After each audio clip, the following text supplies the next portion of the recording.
Hello and welcome to my channel. तो साथियों, इस वीडियो में हम डिस्कस करने वाले हैं प्राइमरी टीचरों के लिए जो DSSB ने वैकेंसी निकाली है उसकी क्या क्या खास बातें हैं।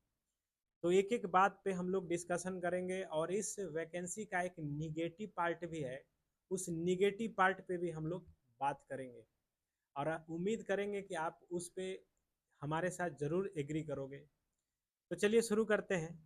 तो देखिए, DSSB ने प्राइमरी टीचरों के लिए जो वैकेंसी निकाली है, इसमें कुल सीटों की संख्या है 1180। 1180 सीटों के लिए ये वैकेंसी निकाली गई है। तो अगर आप प्राइमरी टीचर बनने के लिए मेहनत कर रहे थे, तो जितना भी मेहनत अभी से पहले कर रहे थे उससे ज़्यादा मेहनत अब आप करिए। 2 गुना 3 गुना अपने प्रिपरेशन को समय दीजिए। अन्य एक्टिविटीज से दूर हो करके आप जी जान से लग जाइए ताकि आप अपने आप को as a government teacher appoint कर सको।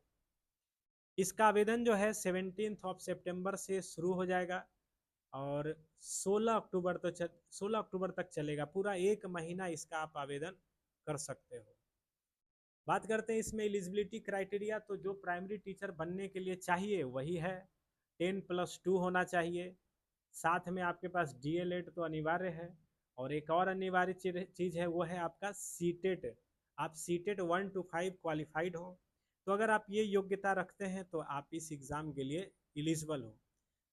तो उम्मीद करते हैं जो प्राइमरी टीचर्स बनने के लिए तैयारी कर रहे हैं, तो ये तो मिनिमम रिक्वायरमेंट है, इतना तो होना ही चाहिए। एग्ज़ाम पैटर्न का बात कर लेते हैं। एक एग्ज़ाम होगा, इसमें 2 सेक्शन होंगे 100 MCQs के। पहला 100 जो आपका क्वेश्चन होगा उसमें 20-20 क्वेश्चंस के 5 सेक्शन होंगे। जनरल एबिलिटी, और उसके बाद आपका जनरल मैथमेटिक्स, और आपका जो है हिंदी इंग्लिश जो लैंग्वेज पेपर है वो, जनरल अवेयरनेस। तो ये 5 सेक्शन रहेंगे आपका पहले सेक्शन में जो 100 क्वेश्चंस का MCQ होगा उसमें। इसके अलावा जो सेकंड सेक्शन होगा वो टीचिंग मेथड को लेकर के होता है, जैसा कि आपका प्राइमरी टीचर्स में हमेशा देखने को मिलता है, या 6 to 8 में अगर आप अप्लाई करते हो तो वो पूछा ही जाता है। अब बात करते हैं इसके एक सैलरी का, एक रफ आइडिया ले ले। तो ये लेवल 6 का जॉब है और इसका जो बेसिक पे होगा वो होगा 30,400 रुपया। 30,400 बेसिक पे है। उसके अलावा आप जो इस पे DA बन जाए, HRA बन जाए, वो सब ऐड करके आपको एक सम्मानजनक सैलरी प्रोवाइड कराई जाएगी। फिलहाल में अगर आप बात करें तो DA जो है अभी 58% है। तो अगर आपका अभी के हिसाब से सैलरी को देखना चाहोगे तो 30,400 का 58% निकाल के उसमें ऐड कर दो, और जो आता है उसका 10% माइनस कर दो NPS के लिए। फिर प्लस करो जो HRA है वो तो जब आप पहले अपॉइंट हो जाओ खुद ब खुद समझ आएगा। अब बात कर लेते हैं इस वैकेंसी का जो एक निगेटिव पार्ट है वो क्या है। देखिए, इस वैकेंसी में जो एज लिमिटेशन दिया गया है वो बहुत चौंकाने वाला है, बहुत निराशाजनक है वो। इसमें आप मैक्सिमम 30 इयर्स तक का ही कैंडिडेट हो तो अप्लाई कर सकते हो। अदरवाइज आपके पास प्राइमरी टीचर्स की योग्यता है लेकिन आप 30+ हो गए तो आप इस फॉर्म के लिए एलिजिबल नहीं हो, जो कि इस वैकेंसी का एक ड्रॉबैक है। हम ऐसा इसलिए बोल रहे हैं क्योंकि देखिए, टीचर बनने के लिए सिर्फ 10+2 या ग्रेजुएट होना काफ़ी नहीं होता है, जैसा कि अन्य एग्जामों के लिए होता है। इसके लिए आपको BEd या DLED करना पड़ता है। तो 2-3 साल समय तो आपका उसमें चला गया।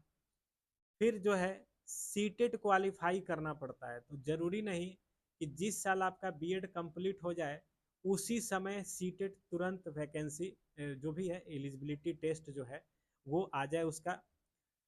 अगर सीटेट आता भी है तो ये ज़रूरी नहीं कि बहुत लोग फर्स्ट अटेम्प्ट में ही निकाल लें, कुछ लोग इसमें भी 1-2 साल समय ले लेते हैं इसको क्वालिफाई करने में। तो ये एडिशनल टाइम जो है निकल जाता है। तो कहने का मतलब है कि 30 years is not enough for this. Maximum age जो इसका 30 एज ईयर्स निर्धारित की वो जस्टिफाई कहीं से भी नहीं कर रहा है। उसके और भी कुछ रीजंस समझ लीजिए। कई सारे स्टेट्स में जो है टीचर्स बनने के लिए मैक्सिमम एज 40 इयर्स है, तो फिर इसमें 30 इयर्स होना थोड़ा समझ से परे है। इसके अलावा देखिए, वैकेंसी का जो टाइम इंटरवल होता है वो कितना उस गैप को अगर आप देखोगे तो बहुत ज़्यादा गैप गैप करके वैकेंसी निकाली जाती है। किसी भी स्टेट में हो या सेंट्रल गवर्नमेंट में हो, अगर एक बार कुछ किसी चीज़ की वैकेंसी आई तो अब न जाने कितने सालों बाद दोबारा उसका वैकेंसी आएगा। तो प्राइमरी टीचर्स के लिए अगर हम मान लो इस बार अभी आप 24-25 साल के लिए हो और किसी दुर्भाग्यवश आपका इस एग्ज़ाम को आप क्वालिफाई नहीं कर पाए, तो शायद इस DSSS का जो नेक्स्ट वैकेंसी आएगा प्राइमरी टीचर का, उसमें आपका एज जो है वो ख़त्म हो चुका होगा।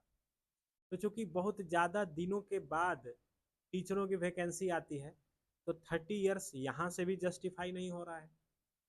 और एक खास बात, जो हमारे देश का जो स्थिति होता है या महिलाओं समाज का जो स्थिति होता है, तो महिला अपना जो उम्र का एक अच्छा खासा समय जो होता है वो गृहस्थी में व्यतीत कर देती हैं और टीचर बनने का तैयारी वो थोड़ा लेट से शुरू करती हैं। तो जब लेट से स्टार्ट करती हैं तो पता चला कि लेट से शुरू करने के लिए उनको बीएड भी करना होगा या डीएलएड करना होगा, फिर सीटेट पास करना होगा। तो ये सब करते करते लगभग 30 इयर्स तो ऐसे ही क्रॉस कर जाता है। तो इस बात को देखते हुए इस वैकेंसी का ये निगेटिव पहलू है कि मैक्सिमम एज इसमें 30 इयर्स ही रखा गया है। तो इसलिए हम आपको बस यही कहना चाहेंगे कि अगर आप तैयारी में लगे हो तो अपने तैयारी का लेवल अपग्रेड करो, खूब ज़्यादा समय दीजिए आप इस पे, ताकि इसी बार जो है आप अपॉइंट हो जाओ। वरना नेक्स्ट टाइम जो है जब इसकी वैकेंसी आएगी तो आपके पास योग्यता रहेगी, आपका तैयारी भी ज़बरदस्त रहेगा, लेकिन शायद आप फॉर्म भरने के लिए एलिजिबल ना हो सिर्फ और सिर्फ एज क्रॉस करने की वजह से। तो जो भी एग्ज़ाम में अपेयर करने वाले हैं उनको ढेर सारा शुभकामनाएं। वीडियो देखने के लिए धन्यवाद।